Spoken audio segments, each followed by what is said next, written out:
जब भी हम हिंदू धर्म के 4 युगों की बात करते हैं, सतयुग, त्रेता युग, द्वापर युग और कलयुग, तो ज्यादातर लोग सीधे रामायण या भगवान राम तक ही सीमित रह जाते हैं। लेकिन त्रेता युग सिर्फ राम की कहानी नहीं है। त्रेता युग एक पूरा विचार था। एक ऐसा समय जब धरती पर धर्म कोई किताब में लिखा नियम नहीं था, बल्कि इंसान की जिंदगी का हिस्सा था। उस दौर में लोग धर्म को दिखाने के लिए नहीं निभाते थे, बल्कि इसलिए निभाते थे क्योंकि वही जीवन का स्वभाव था। त्रेता युग की शुरुआत तब हुई जब सतयुग का पूर्ण संतुलन थोड़ा थोड़ा डगमगाने लगा।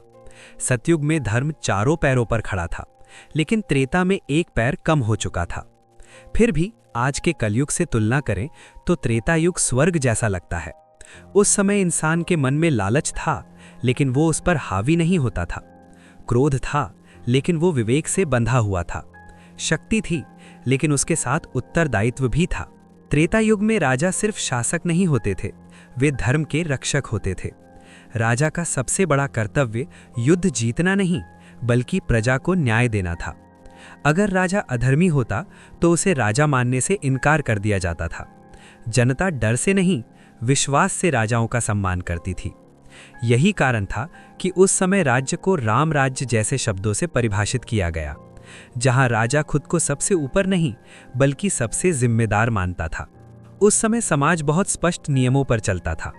पिता का कर्तव्य था बच्चों को संस्कार देना, माँ का कर्तव्य था करुणा और धैर्य सिखाना, गुरु का कर्तव्य था ज्ञान देना और शिष्य का कर्तव्य था उसे अहंकार के बिना ग्रहण करना। रिश्ते स्वार्थ पर नहीं, कर्तव्य पर टिके होते थे। आज जहां रिश्ते मुझे क्या मिल रहा है पर टिके हैं, त्रेता युग में रिश्ते मैं क्या निभा रहा हूं पर टिके थे। धर्म का मतलब उस समय पूजा पाठ तक सीमित नहीं था। धर्म का मतलब था सत्य बोलना, वचन निभाना, अन्याय के सामने झुकना नहीं और शक्ति मिलने पर भी अहंकार न करना। यही कारण है कि त्रेता युग में रावण जैसे महाबली भी पैदा हुए। वो विद्वान था, शिव भक्त था, लेकिन जैसे ही उसने धर्म की सीमा लांघी, पूरा युग उसके पतन का साक्षी बन गया। त्रेता युग ये सिखाता है कि केवल ज्ञान या शक्ति धर्म नहीं है, बल्कि संयम ही असली धर्म है। भगवान राम त्रेता युग के सबसे बड़े उदाहरण हैं, लेकिन उन्हें भगवान से पहले एक आदर्श मनुष्य के रूप में देखा गया। राम इसलिए महान नहीं थे क्योंकि वे विष्णु के अवतार थे, बल्कि इसलिए महान थे क्योंकि उनके पास हर गलत काम को सही ठहराने की शक्ति होते हुए भी उन्होंने सही रास्ता चुना। वे चाहते तो पिता की बात टाल सकते थे, वनवास से बच सकते थे, सीता हरण के बाद तुरंत युद्ध छेड़ सकते थे, लेकिन उन्होंने हर कदम सोच समझकर धर्म के अनुसार उठाया। त्रेता युग में वनवास कोई सजा नहीं था, बल्कि आत्मशुद्धि का माध्यम था। जंगल सिर्फ पेड़ों का समूह नहीं था, वो तपस्या, ज्ञान और आत्मचिंतन की भूमि था। ऋषि मुनि वहीं रहते थे, वहीं से समाज को दिशा देते थे। राजा भी उनके सामने सिर झुकाते थे। ज्ञान तलवार से ऊपर था और तपस्या सिंहासन से ऊंची मानी जाती थी। उस समय युद्ध भी धर्म के अनुसार लड़े जाते थे। सूर्यास्त के बाद युद्ध रोक दिया जाता था। निहत्थे पर वार करना पाप माना जाता था।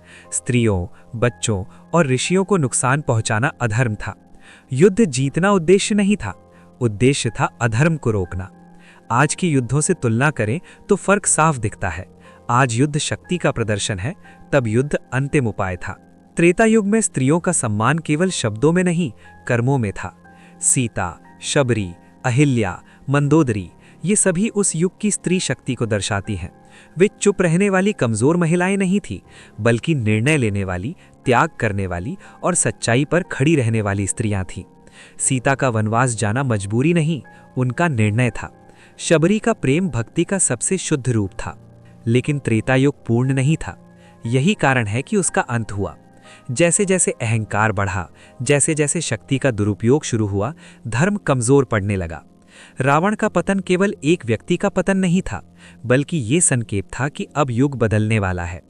जब धर्म को बचाने के लिए स्वयं भगवान को बार बार हस्तक्षेप करना पड़े, तो समझ लेना चाहिए कि संतुलन बिगड़ चुका है। त्रेता युग हमें ये नहीं सिखाता कि इंसान कभी गलती नहीं करता, बल्कि ये सिखाता है कि गलती के बाद भी धर्म का रास्ता चुना जा सकता है। ये युग बताता है कि त्याग कमजोरी नहीं, बल्कि सबसे बड़ी शक्ति है।